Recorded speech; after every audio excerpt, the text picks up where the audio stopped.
Okay, guys, welcome back to another hot takes video of the D&D 1 D&D. My bad, it's a completely new book. Nothing changed at all. Last video we just discovered the player character changes and stuff. Now we're getting more into the feats, which I'm actually going to gloss over real quick. Let's just get straight into this video because I don't want to deal with any editing and I don't want to waste your time. So feats now incorporate two new things that changes really, which is let's go look at the healer feat.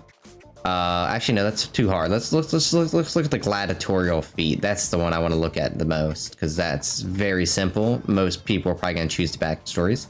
Okay, so backstories include ability scores now instead of it being tied to your race, which is actually a very great change. I am glad. This is like the biggest improvement Magic Wizards of the Coast has ever done in the past like 6 years with D&D 5e.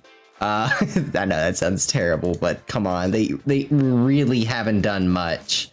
I think people jerk them off too much, as well as they criticize them too much as well. I'm always the middle ground man. Comes with skill proficiencies, only 2, a tool proficiency in a language. Now, I do not like the whole, from what it's kind of saying, or at least what I'm getting from this, is you can make your own backgrounds as well. But I think the background has to have a language and a tool. What if I want 2 tools or 2 languages? You know, it's like they have currently with the custom backgrounds in D&D Beyond. Reading it, I think it's that way. It's just maybe I'm just missing a wording or something, but either way. But the most important thing backgrounds come with now is a feat. They all come with a feat. And the feat can be, if you make custom background, pretty much anything you want. This is very controversial right now. And I think most people can agree, at least the same people can agree, it's a good idea. But they're incorporating it in the current books, you know, Spelljammers, Strixhaven, where backgrounds have a feat now. And that's a huge problem because no other backgrounds have anything as powerful as that. So why would you choose any other background? And that's for the people who want to play by the rules and not have custom backgrounds. If you have a custom background, just give every player a feat. I already do free feats in my games. I've done it years before they probably even thought of this, because Wizards of the Coast doesn't think, they just take from players, and they just get you to sort it all out. So yeah, long term, great idea. New player's handbook, when tons of backgrounds come out, this will be basically fixed.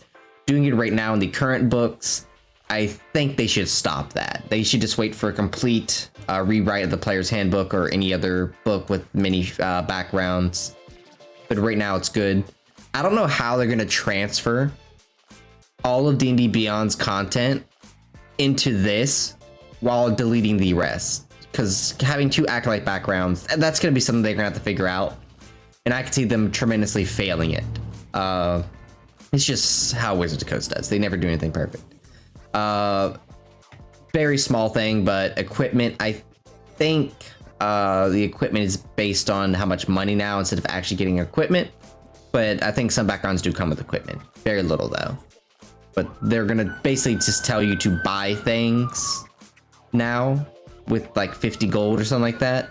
And that's pretty much how you're going to get your equipment.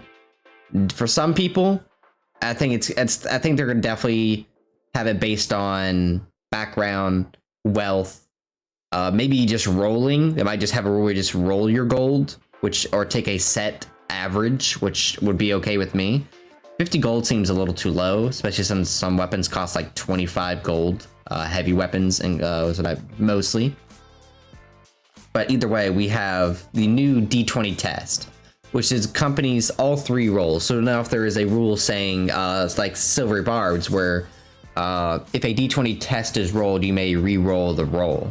That would incorporate ability checks, attack rolls, and saving throws. So it's a new term that they're definitely going to change because I think test takes you out of the immersion. But yeah, that's going to be included in new spells and stuff, is my prediction, is this new phrase that incorporates all 3 ability checks, attack rolls, and saving throws. That's going to save wording in the books. Sorry, I have to move my chair. Squeak, squeak. That's going to save a lot of wording in books, which means they might be able to write more. But knowing them, it's just to save money, not to write more. We'll see how that goes based on the strength saving, the Spelljammer book, which was almost twice the price, but it included less than half of normal books. Yeah, I'm going to have a whole rant about that in the future video. Spelljammer, I'm about to run it. I want to run it first before I rant about it, but still, we'll see how that goes. I'm definitely going to record and upload the recording of Spelljammer. Actually, I might not, depending on. I got a couple players who want to play it, as well as a IRL friend who wants to play it. Either way, rolling d20, the most controversial of the new rolling a 1 and rolling d20, the most controversial of the new rules.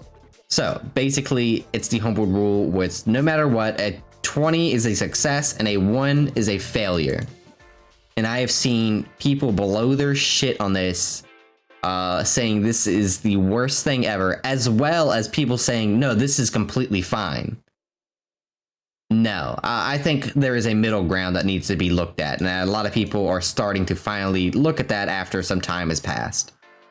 I think, or at least this is my opinion, but I have a very big opinion of many others as well. I think there should be roles that are impossible, but you should still tell your players to roll, not because what their goal is that is impossible. It's because you want to see how close to the goal do they get. A big example is the king asking a king for his throne. Now, there's many other factors besides rolling to figure out the success or the failure of the roll or the middle ground, because every roll, I think, should have a middle ground. The king, if a good king, will, you know, if you roll a nat 1, he may take you seriously, dislike you, but ultimately probably throw you out of the castle. An evil king would probably throw you in jail. Now, what would be the mid roll? So say you roll like a 12, you know, the good king may take it as a joke. The bad king might take it as an insult and, you know, still throw you out the castle. It all depends on the scenario. A natural 20 for the good king would result in him laughing and probably, you know, increasing your reputation with him a little bit, because there's that reputation rule in D&D. A natural 20 for the evil king would just be letting you leave. You know, it all depends on the circumstance. Let's take but yes, a natural 1 should be a failure in terms of a negative outcome, depending on the circumstance. And a rolling of a natural 20 should be a success, but not a complete success. What they're wording it is it's an automatic success, and the way many people are taking it is that what you ask for, what you do, what you're interpreting through your roll actually happens no matter what the circumstance is. It does say, and this is a stupid wording, rolling a d20 doesn't bypass the limitations on the test, which is, I assume, the d20 test, which also kind of makes no sense. Doesn't bypass the limitations on the ability check, the saving throw, or the attack roll. Is that what they mean? It really doesn't know. Such as a range or line of sight. Now, range or line of sight, okay. So you can interpret this as you can't jump to the moon because it's too far, or you can't see through a wall because it's not in your line of sight. But that's such a small encompass of what you could actually ask for. What if I want to pick up a house, pick up a castle? That's not a range thing. It's not a line of sight thing. It's poorly worded. And I heard someone say, with each new rule, the 20 test, you know, new condition, is that Wizards of the Coast, wotc, or whatever people call it now,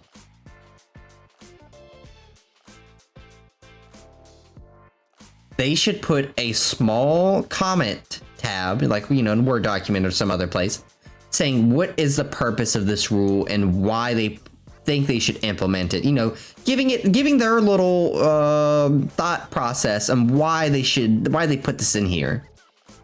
That way, it can stop people from jumping to conclusions on both ends of this is absolutely terrible and this is exactly what I want.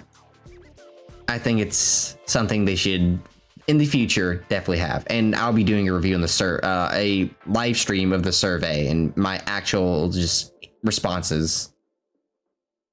Critical hits. Now, this is only for weapons and unarmed strikes, so no spell critical hits, no critical hits on sneak attack or stuff like that. You know, can't do double damage with sneak attack unless sneak attack's changed to be worded as kind of a weapon as well, but we'll see how that works.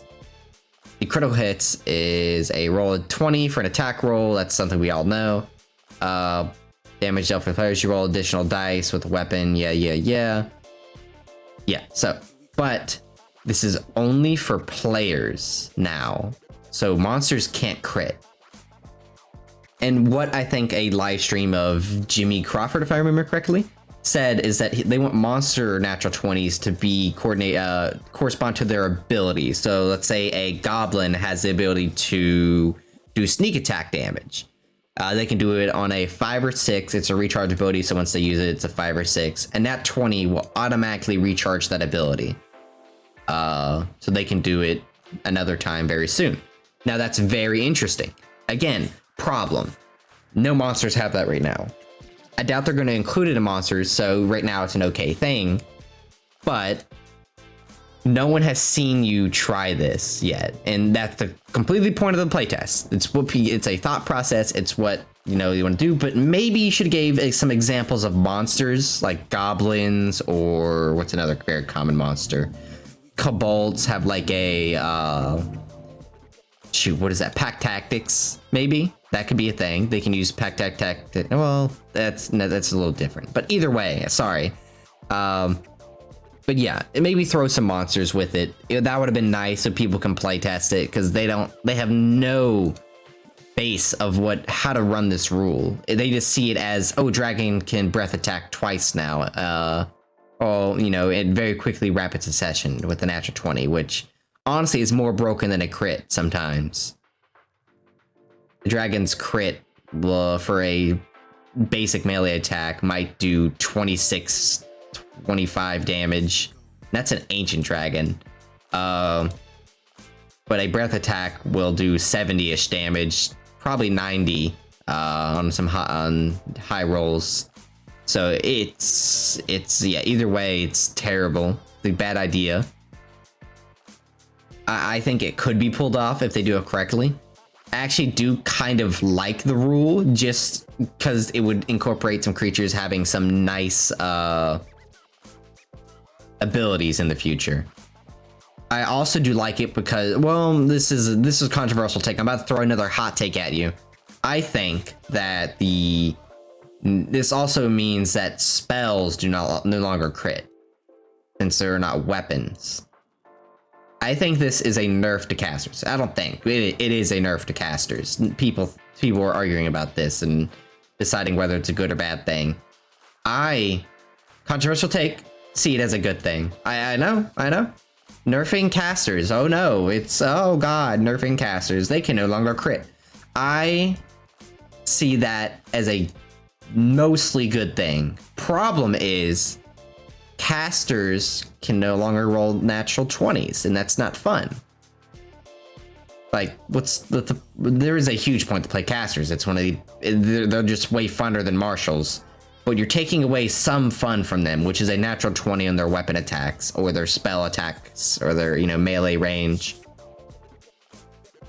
So it is a little problem, and I think for the good of the community, it's a bad thing. Me as a person, though, think it's a good thing.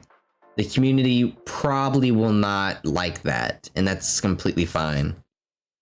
I completely understand.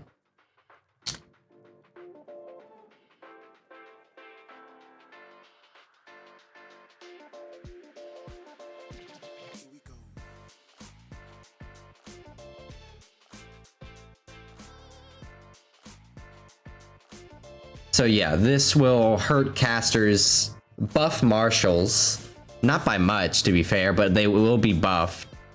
I think ultimately if you change this to include casters, you will have a good rule. This will prevent huge damage bursts from like Divine Smite or also Sneak Attack, which is a huge nerf to rogues as well. And although I feel that maybe you could have a rule for rogues to help counterbalance that, ultimately it's a good thing. I do see some complications now. I thought about it a little bit more, edit the video. If casters were included on this, they'd be a lot more powerful at crits than marshals, but that is like kind of the whole point, really, because you know Eldritch Blast is 4d10 damage at it's 1d10, so it'd be 2d10 with a crit. You know what I mean. Either way, I think include casters. It will hype up the community. It'll satisfy their bloodlust right now.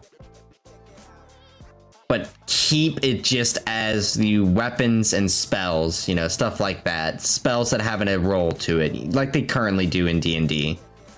That's enough about this rule. There's a lot more opinions I have on this, and I will definitely state them in the comments if people are, you know, trying to burn down my house and ruin my life because I said a word or said a sentence they didn't like. Now, okay, let's go to the new conditions. Let's just skip this shit right now because no one really cares.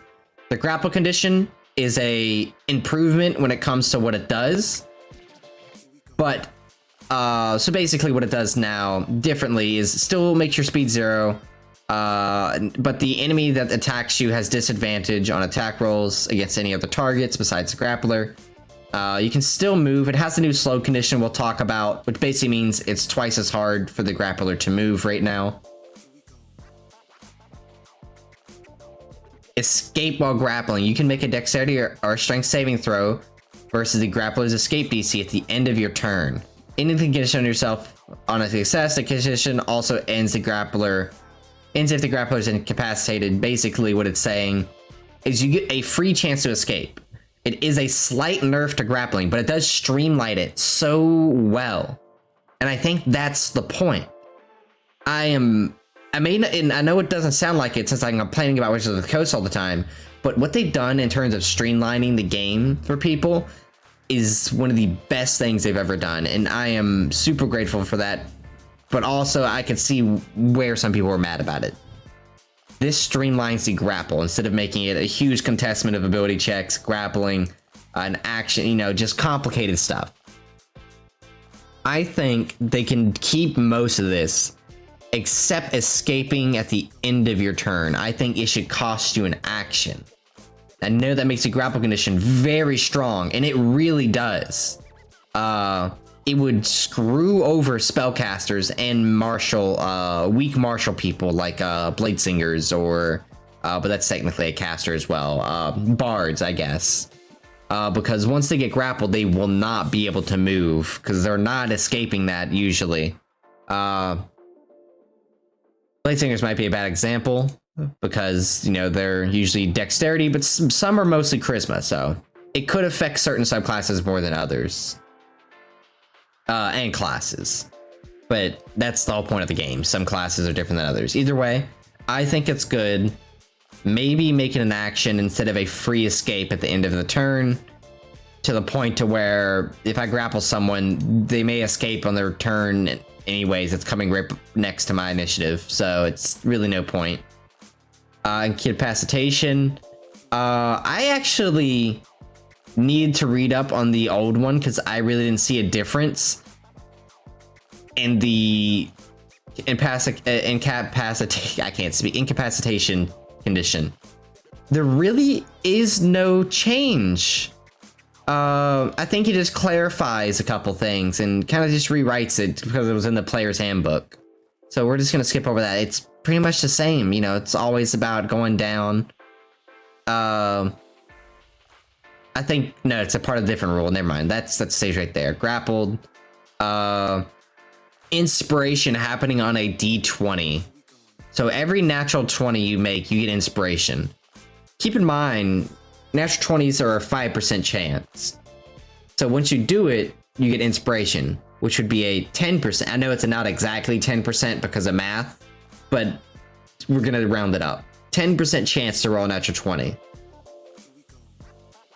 Now, that is gonna be a chain reaction of just things going off. Everyone getting natural 20s, everyone have inspiration, meaning at any point people can re-roll a roll they have failed. I think re-rolling rolls in D&D should be reserved for a small amount of abilities from high level abilities and feats, you know, player level, player achievements, stuff like that. If you have too much re-rolls, what's the point of having a tense moment? Oh, if you have the lucky feat, okay, I can get rid of 3 tense moments in a day. Okay. When is there ever going to be 3 tense moments that you need to do this? You can just, most people just waste them and keep the last one for their death, you know? Then it's like, okay, I'm not really afraid of death anymore because I can just re-roll and save myself most of the time. We have silvery barbs now, which is you can use as many times as you want if you got the spell slots. With some classes, you can regain spell slots very easily, and then, you know, you can have up to like 5 extra ones. Silvery Bards is like, I have banned it. I know a lot of people don't see a problem with it. I know a lot more people do see a problem with it, but it's just doesn't need to be in the game. It's basically lucky feat of spells. And like I said, re-rolling dice in D&D is usually the strongest thing you can do. It should be reserved for very small amount of things. Barbarians, Indomitable feat, very limited as well. Except for the Barbarian who gets it on all dexterity saving throws. But that is why the Barbarian is great as a tank. Like, very great as a tank. Not because of the rage feature, but because they can dodge a 90 damage Dragon Breath with relative success.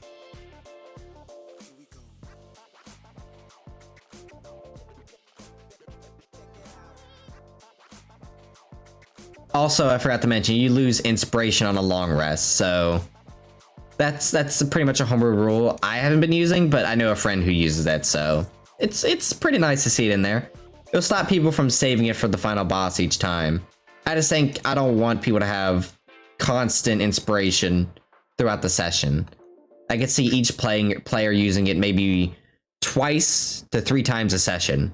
3 times maybe highballing it, but there is times when you throw a natural 20 out twice in a row, which means with that chance, you could probably throw it out 3 or 4 times in a row pretty easily in one session.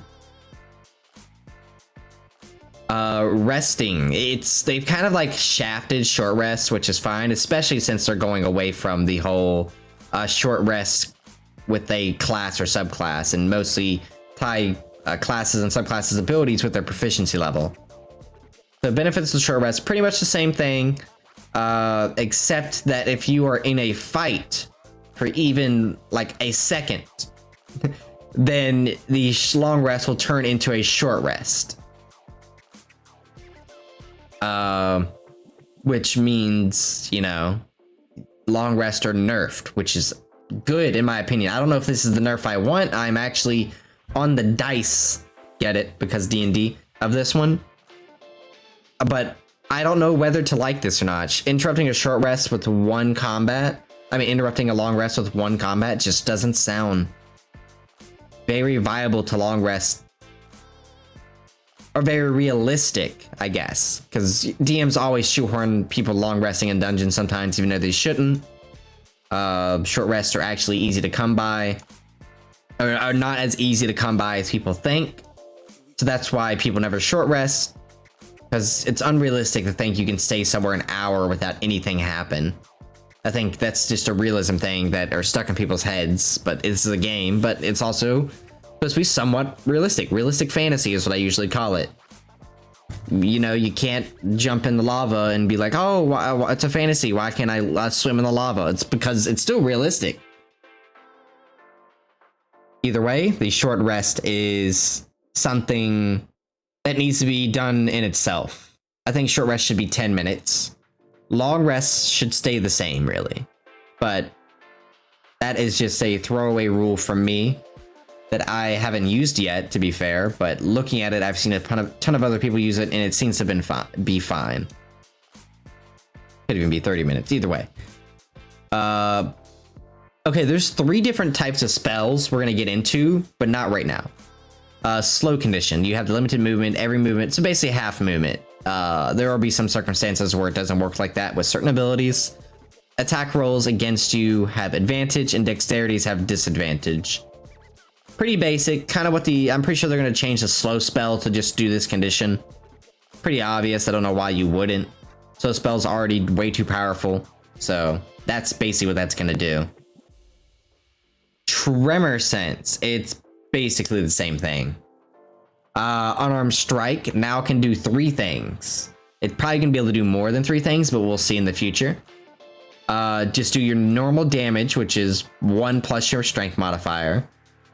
The Grapple Condition, which is now an 8 plus your strength modifier plus your proficiency in terms of DC, which is a great thing I love about, again, the Grapple Condition and the new grapple rule. And the Shove.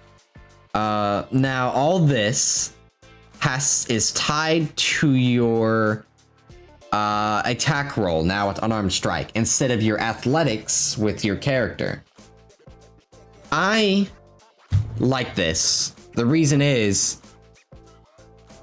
because it's always when you think about it, the athletics, it just seems too strong and too weak at some points. Monsters, one thing Wizards of the Coast really lacks with monsters is giving them proficiency in certain skills. Like, you know, stealthy characters being stealthy, they might just have a high dex instead. Or a dragon not having proficiency in athletics. Even though they're a giant monster and they probably should have at least a proficiency in athletics, but they might have a +5 strength. But a +5 strength with their proficiency, no, without, because they're not proficient. A +5 strength versus a level, let's say, 5 barbarian who wants to grapple and takes expertise in grappling is going to have at least a +10 to grapple.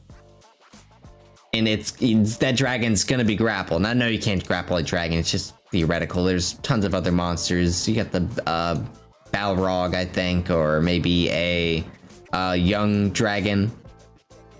But still, either way, I made a grappler build that just could grapple anything. I could become a large creature. I could grapple huge. And if I really wanted to, I could become a huge and grapple gigantic creatures very easily. And people always tell you, well, that's realistic. You know, a huge creature should be able to grapple a gigantic and stay. But there's a difference between. People always have the opposite argument, is what I mean, of that your ability score should represent how strong you are, not your size, not your, you know, that anything like that. An 18 human should be as strong as an 18 dragon. And to me, who likes to play realistic fantasy, leans on the fantasy side more. Yeah, sure. You're able to block a blow from a dragon strike, you know. Why dodge when you could just... Your barbarian could just stop it with his hand. I think that's very fun and adds a little bit of unrealism to D&D that I think is cool. That's just me. That's all DM... That's a DM thing. That's not anything in the books that will ever be stated. That's just to me. So I really just ignore everything I said the last 5 minutes because that's just me and I think D&D is cool that way. Here is the new spell list, or at least what new tags that are going to be put on spells. So arcane for, you know, spells that are more arcanic in nature. You have divine for more divine in nature. And then you have primal for more primal in nature. I think if these are tags to be added onto the current spells, I think that would be a great idea and one of the best.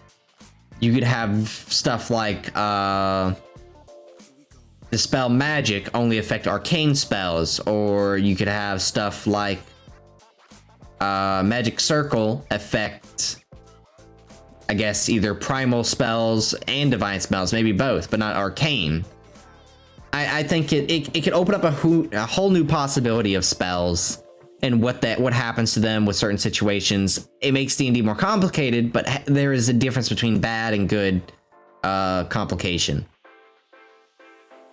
I think this will be a great improvement to D&D spells if it's a tag, not a complete rewrite. Because that means any arcane caster could use any arcane spells, any divine caster could use any divine spells. Although I see good in that, I could see it also come to a problem with some others. Say, I guess Eldritch Blast might be a divine spell. So that means anyone with divine to be able to access Eldritch Blast. Assuming it's divine. If it's arcane, that's probably even worse. But with the new system, Eldritch Blast is probably going to be a feature of the class and not a spell at all. So that could be one fix, but there's many examples where that could come into a problem. I think tags would be a great idea. Changing the whole spell list just to be these 3 could be a great streamline if done correctly, but we will see how that works. Also, what they need to do for spells that I've discovered in Pathfinder is some spells should be impossible to attain through a level up, like Spelljammer Helm, that new spell that came out. Can anyone just magically know how to cast that now? There should be a system in place to where spells should be either common and then rare. I think that maybe it needs more. Maybe they can go very rare or legendary spells. But those spells should not be attainable through a level up, is what I'm saying. That would also solve the Silvery Barb situation, in my opinion, where it's a strong spell for its spell level, but you can't get it every time you play a character. I just think it'd be a good idea. Wizards of the Coast, hear me out. I'm going to type that in your survey. But yeah, there's some hot takes. I know you're typing in the comments like an angry gremlin, or maybe you're one of the nicest people ever and you're giving me a thumbs up right now, or subscribe. Click that subscribe. I never really asked for it, and I probably won't very often because fuck the subscription button. I have opinions, and that number doesn't dictate how qualified I am to give opinions. But also, you're amazing, beautiful people, and I'll see you next time on D&D.